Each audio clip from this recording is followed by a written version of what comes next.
Hello, everybody. My name is Josh Tyler. I'm the National College Advisory Program Director for Rush Soccer, and we are going to be chatting with two amazing people today. Dave Masur from St. John's University, the Division I men's coach, and then we'll be joined right after that with Bob Reasso, who's the head men's coach at Rush Combine Academy.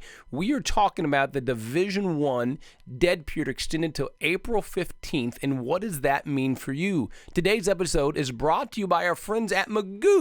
You need to sign up for ACT, SAT Prep. Rush players get an exclusive price of only $50. Sign up at rushcollege.com, and we're going to dive right into it. This is Cap Chat.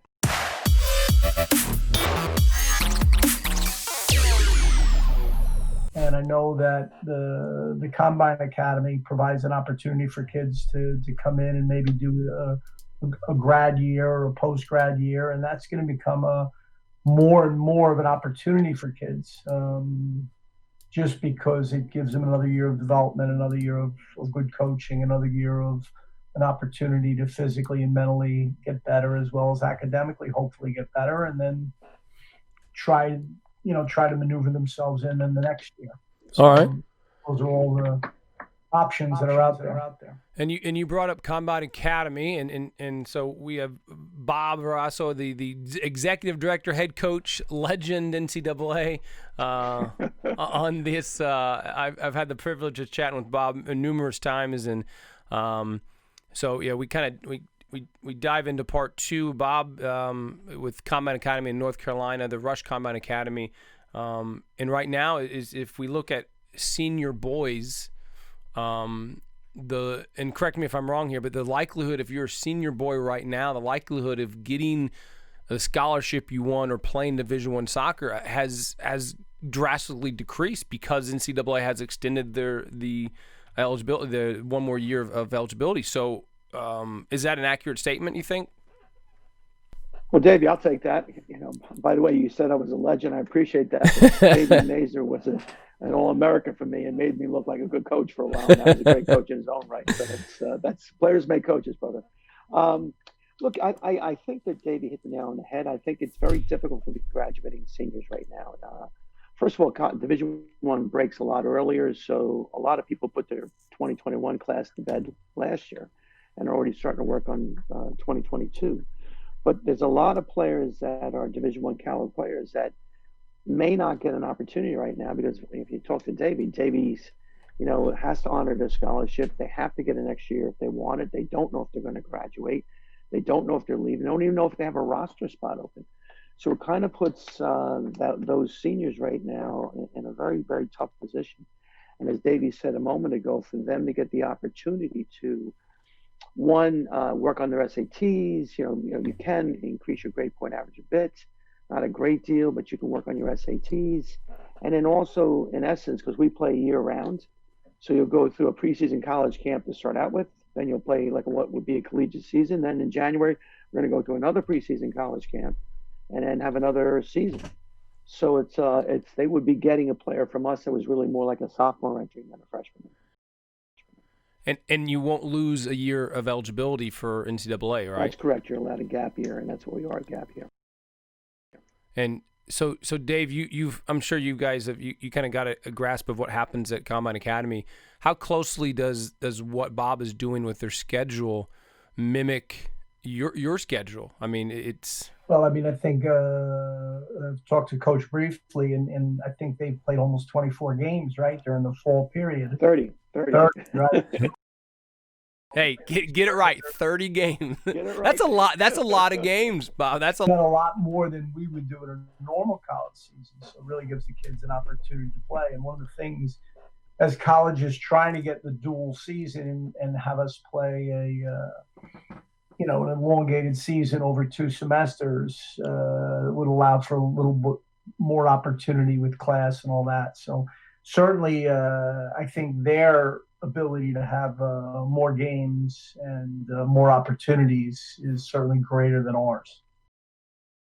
Well, and I never want to knock club, obviously, because it's my livelihood, and so, but I think with Combine, you're engulfed in more of a soccer culture then you have the ability to with the club scene. So if you have a player that plays a year in Combine Academy, they're typically going to be more prepared heading into to now go play Division I soccer than probably just a senior boy right now that may not have played games because of COVID.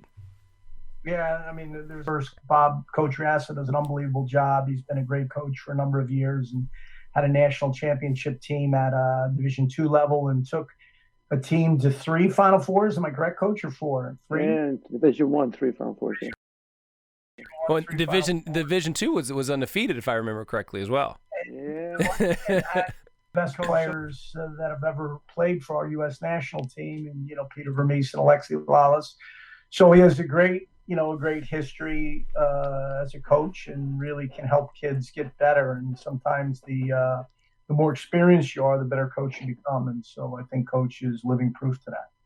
So he's certainly going to help those kids develop more, both from a tactical, physical, mental, and emotional standpoint, which are, all major components. Just trying to get kids to be comfortable with themselves and to play within themselves is a real challenge, because kids are always either trying to impress or they're not prepared enough. And it's really just trying to have kids not press and kind of understand what's happening. And it sometimes takes a little bit of time. So being in an environment that Coach creates, where you got to think fast and you're going to be put under pressure, and there's going to be challenging practices, and there's going to be a good level of play there, good players around you. You're not only going to learn from Coach, but you're going to learn from other players. So it's going to be a great opportunity for kids. And Coach, Bob, what's a typical week look like for you guys, Combine Academy? Well, we train, of course, every day. And this is all during the academic year. I mean, there's days we give them off the day after a match or something.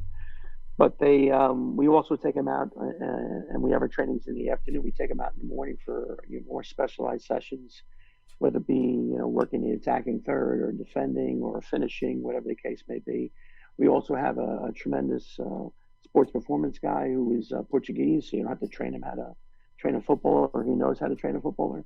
And he trains them too. So the guys get a lot of technical work, a lot of tactical work. And, we have a street football environment, so they can just go and grab a ball and go play win or stay on anytime they want. So they do their academics, but they have way more, college coaches have to live by a 20-hour rule, and sometimes they don't watch it as closely in basketball and football as they do in soccer and the other sports, the Olympic sports.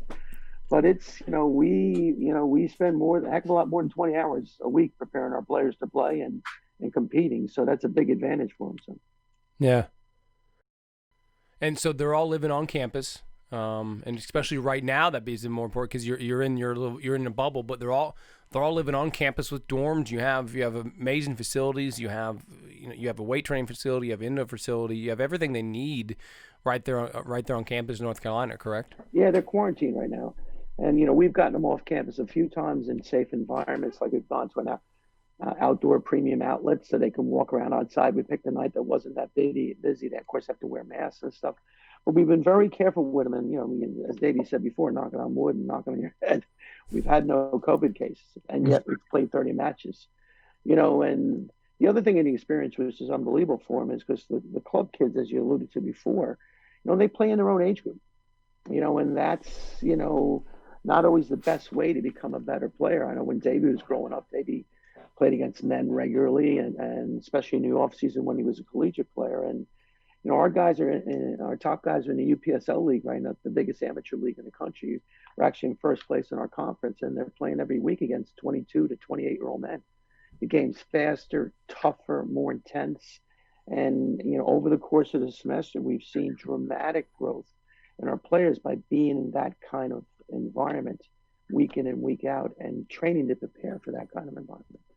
So I think the biggest thing for the players to get, and they'll get it when they go to college, but the speed of play, the speed of thought, the competitiveness, the ability to be mentally resilient, have a bad play and let it go and then play again, is kind of the things that we spend a lot of time harping on with them, so that when they go to either the pros, because we have some guys that want to jump right to the pros, or when they go into a top flight collegiate program, they're going to understand the verbiage the coach is using. They're going to understand tactically what he's talking about. And when they look around and there's older players there, it's not going to bother them. They're going to feel very, very comfortable in that environment. And so this whole topic came up because of the dead period being extended till April 15th, and also another year of eligibility added, so players are not leaving school, they're staying an extra year. And so for senior boys, specifically across Rush, it's obviously open to anyone outside of Rush, but this is focused on Rush kids. But for senior boys right now that have dreams of playing Division I, this may be the best route for them to go. Dave, do you agree with that? Yeah, I mean, I think it's going to be, unless you're get lined up with a very good university and a program that likes you and moves forward. The other thing that people have to understand is that the Division I for both men and women is really competitive, as far as places on teams, roster spots, and there's a whole international element of players that are coming into our country, and it's been going on for really all the way back 50, 60 years ago. There were some great players that came into our country to play college soccer, but it's grown more now, where it used to be, 20 to 30 programs might have 4 or 5 internationals. And now really across the board, almost every program has 30 to 40 to 50% internationals. And then that leaves that, 50%. So you have to really refine your skills to be ready to come in and be ready to compete. And that mental ability to be resilient and battle through is important opportunity. And then, the other opportunity is really, like, even if you go to a post-grad year and play for coach, there's going to be opportunities. You don't know where you're going to end up. Like Coach said, some kids may go pro. Some kids may decide, hey, I'm going to go to Division II school because it's really cool. The coach likes me. I'm going to go to a great Division III school because I'm good academically and it's got a great feel to it. And then, we've had kids from our school that have left after they've graduated to go do their master's degree overseas in Germany and England and play for, non-league teams and, semi-pro clubs. So there's all sorts of opportunities that soccer can lead. And certainly the Combine is a great place. And someone like Coach Reasso has so many connections to help these kids, through the next stages of their career. And I think you're right on the connection. We're just going to keep talking about him and pretend he's not next to us. But I think you're right on the connections that Coach has. It's incredible. I mean, because much like anything in the world, it's who you. It's not necessarily what you know. It's who you know. And Coach Reasso has. I mean, being in the NCAA for so long, the connections are astronomical. So you go there and play for a year, and that connections is incredible. I'll give you an example of a couple of kids that have really improved too, if I may, for just a second. Of course. We have 2 Colorado kids here. They were coached by Nick Penn, and he gave them very good recommendations, Bryce Tanner and Jade Barris. And their improvements this fall has been unbelievable. They've improved so much that when they first came in, I said, okay, they're good players, but they really raised their level by being in an intense environment. And again, Nick doesn't have the time to spend like we do. He's got them a couple times a week, a few times a week, where we've got them all the time, and they've really excelled. And now think about where they're going to be after another semester of competing is they're going to grow exponentially. So.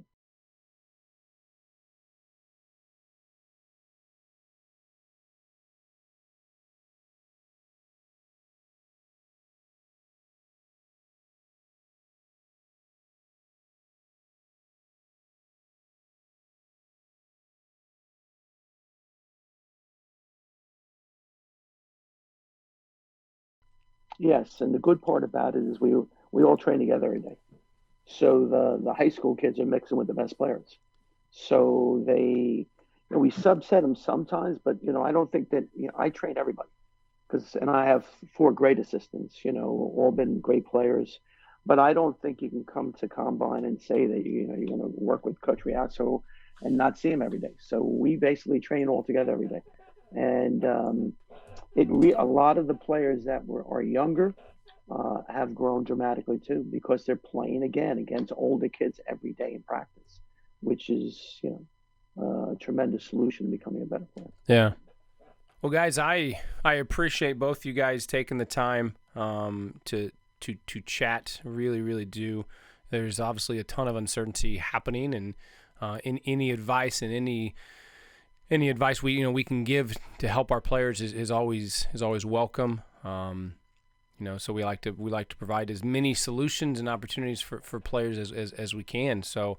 Dave, thanks for taking the time. Bob speaks very highly of you, and he had his pick of anyone he wanted, and I think you were the only one available now. Oh, that's good. Thank you. No, he spoke very highly, so I really appreciate it. Like I said, the advice for our players is incredible, because there are a lot of kids that don't know what to do next. That they had Division I aspirations, and so being able to hear from you is massive, and us. So we really appreciate you taking the time.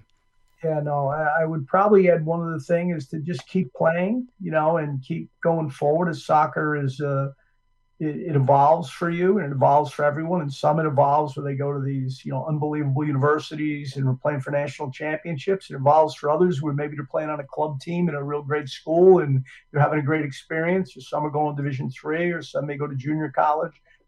But all these experiences are this journey, and the journey. To take that journey and stick with it, and try to keep the focus in on getting better as a player, enjoying your academic experience and personally developing is really, really important for all those kids. And in tough times like this, when there doesn't seem like there's a door that's opening, they got to stick with it and, keep plugging away for the rush, and then hopefully continue to turn the page and find out what their next chapter is going to be. Awesome. Bob, anything to add, Coach? No, well said, David. No, it's been good. It's always great talking to you and Davey. Look, we're available. Anybody who wants to reach out for us from Rush, I will plug the fact that our school, costs about $44,000 a year, but the Rush kids get a special scholarship. They get it for the tune of about $17,000 a year, which is a $26,000 scholarship, which is amazing, really, to come to really train and get better. And that's thanks to our CEO. Jonah and Tim Schultz. So they've done a great job helping the Rush kids out, and we'd like to continue that. And I did. Thank you. I did forget to bring that up and that is such a huge price drop. And also when you think about in the grand scheme of things, there's such a misconception that I'm going to get a full ride to play soccer, that I'm going to sit back and Dave from St. John's is going to call me as a sophomore and offer me $80,000 a year to play soccer, and that's what I'm going to do. And that's not a reality for people. So majority of people are going to pay money to go to school, and you're already paying club fees. And so when you actually look at it, and people say, oh, $17,000 is a lot of money. Well, it is, obviously. It's $100 is a lot of money for people, but when you look at what you're paying now and what you're going to pay going to school, it's the numbers. I think the number is in line with what you'd be paying, and like you said, the soccer experience and engulfed in the culture is incredible, and that's, I hate to say you can't put a price tag on it, but man, it is. It is absolutely an incredible price, because I don't want to say competitors, but competitors are 40, 50, 60,000 a year. So thank you. Yeah, I forgot to bring that up. Thanks for bringing that up. My pleasure, brother. Always a pleasure talking to you. All right, guys. Bob, I can see you in about a week and a half. I'm excited. I'm going to see campus, and we'll walk around, and we'll chat some more and social distance and put a mask on and do everything we can to be safe. And I appreciate it. Dave, thanks for joining us, and we will talk to everyone soon.